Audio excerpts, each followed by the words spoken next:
The Volkswagen T-Roc is one of those cars you see everywhere in Europe, but you rarely hear anyone talk honestly about what breaks. By 2023, Volkswagen had built roughly 1.7 million T-Rocs worldwide, with more than 860,000 units in Europe.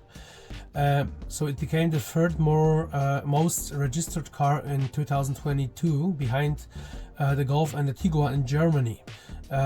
It occasionally sneaks into the monthly top 10, but it's not a national bestseller. With that scale, the question is simple. Based purely on what owners report on forums, what I also hear, how reliable is the T-Roc really, and what are the recurring problems? In this video, I'm focusing on the first generation T-Roc, internal code A11, built from 2017 onwards, including the 2021 facelift. I'll focus mainly on European cars with the TSI engines, petrol engines, and the 1.6 2.0 TDI diesels, and I'll stick strictly to real-world owner experiences, not brochure promises.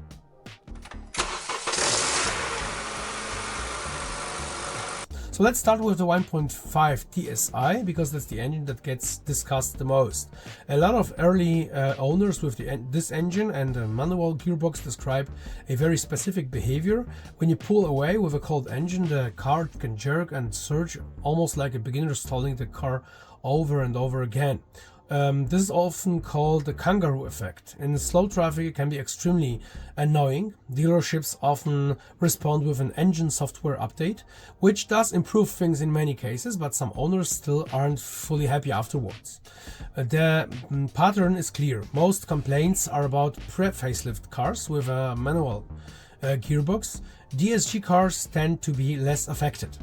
The second big theme is the cooling system, especially the combined water pump and thermostat module on TSI engines. You'll find several stories with owners discovered that their coolant reservoir is almost empty at around 60,000 kilometers without obvious puddles under the car. In the workshop, the usual suspect is a very slow leak from the water pump thermostat housing, a part that is known from other MQB platform cars as well. This comes up both on 1.5 and 2.0 TSI engines. In later models, Volkswagen has been updating parts, but if you're shopping for a used T-Roc, the cooling system is something you really want to pay close attention to. Related to that, there are individual reports of overheating, warnings or odd temperature gauge behavior on relatively new cars, including 2023. Symptoms include overheating messages, very slow warm-up, and a fluctuating gauge.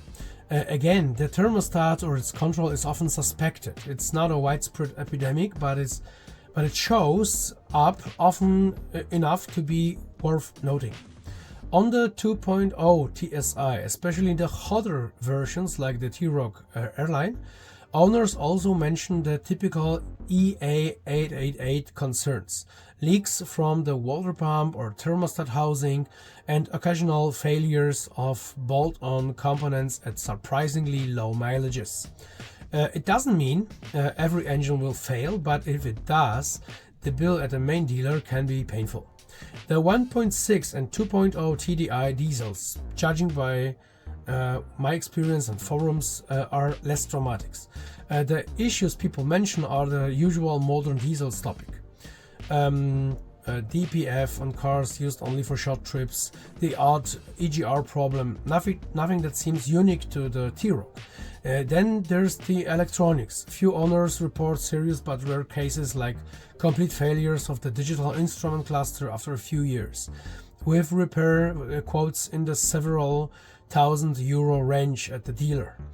More commonly, you'll see complaints about the car lighting up its dashboard with warnings from several driver assistance systems at once: front assist, lane keep assist, blind spot monitoring. I heard of an owner describing alternating warning messages about the airbags and assistance systems combined with constant chimes, which were eventually fixed with a software update and a wiring check. These problems don't hit every T-Roc unit, but they show that you shouldn't assume the electronics are bulletproof. A very common everyday annoyance is brake noise. Many T-Roc drivers describe loud squeaks or groans when gently braking, especially in reverse or when rolling slowly up to a junction. Dealers often explain this as normal for modern pads, and sometimes switching to a different pad compound or cleaning the brakes thoroughly will help. But if you are very sensitive to noises, it's something to check on a test drive. From the rear of the car, owners sometimes report squeaks or light knocking noises from the suspension when setting off, changing load or driving over rough surfaces. Typically this comes down to bushes, damper mounts or small amounts of play in the suspension. It's usually not dangerous, but it can be frustrating to track down. Inside the cabin, the T-Roc gets a lot of criticism for creaking and rattling plastics. Owners talk about noises from the rear, from the door cards, door handles, dashboard and center console, sometimes from almost day one. Dealers often respond by adding felt tape behind panels or tweaking the fit, which can quiet things down for a while, but the noises sometimes return, especially in cold weather.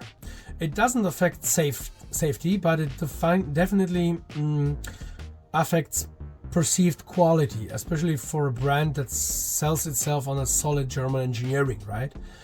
On top of that, there are more minor quality control issues. One recent example from Australia, a batch of T-Cross had to be recalled because of LED matrix headlights were calibrated incorrectly and could dazzle oncoming traffic. It's a relatively small campaign, but it's a reminder to check whether all recalls have been completed on any used T-Roc you're considering.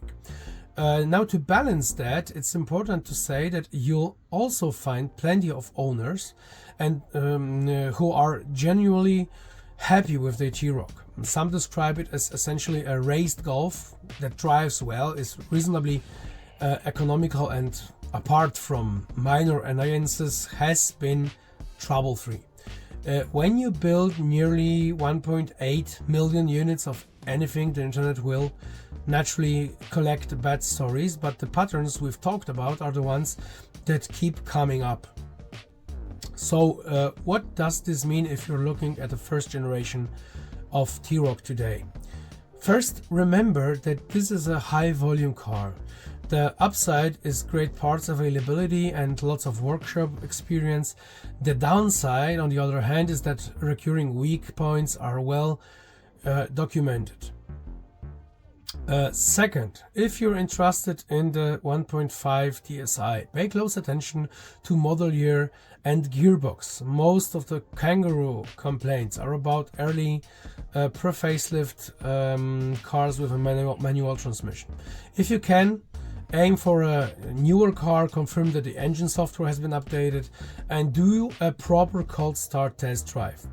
Third, whatever engine you choose, inspect the cooling system carefully. Check coolant level, look around the water pump and thermostat area for dried coolant traces, and watch the temperature gauge and warning messages closely.